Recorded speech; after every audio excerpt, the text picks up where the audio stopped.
What is the primary basic obstacle which prevents observation and insight?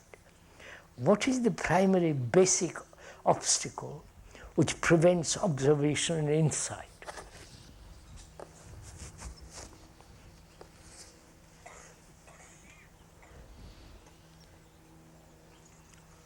We've talked about observation just now, so we won't go into it again because it becomes tiresome. What is insight? People have talked about it. To have an insight into things. That is, having a perception into not only images, illusions, but in facts. How do you have an insight into things?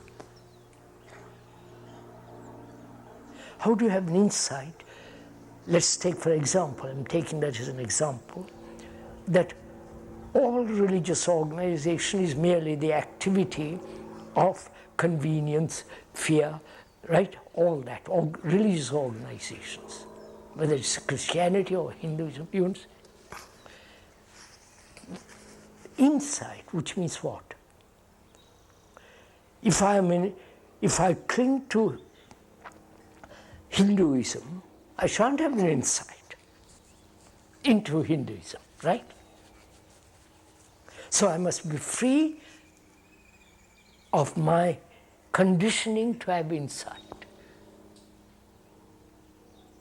Insight implies not having the continuity of memory, which is the past and all the rest of it, but the ending of it, seeing something new.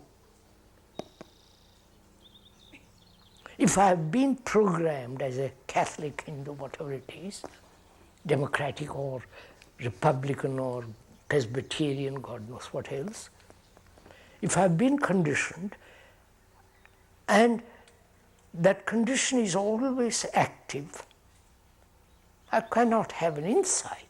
I may have the capacity to invent. Naturally, invention is based on knowledge. Creation is not. Oh, I won't go into that, totally different subject. Creation is continuous. It's not just creation and the end.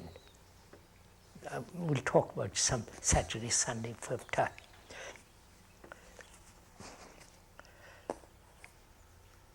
So, to have an insight into things, there must be freedom from memory. That's the conditioning. The brain that is programmed, as we are, cannot have insight. It may have slight partial insights, which the scientists have. It's partial.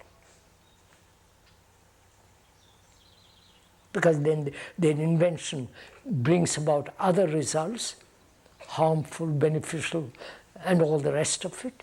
And you follow all that takes place.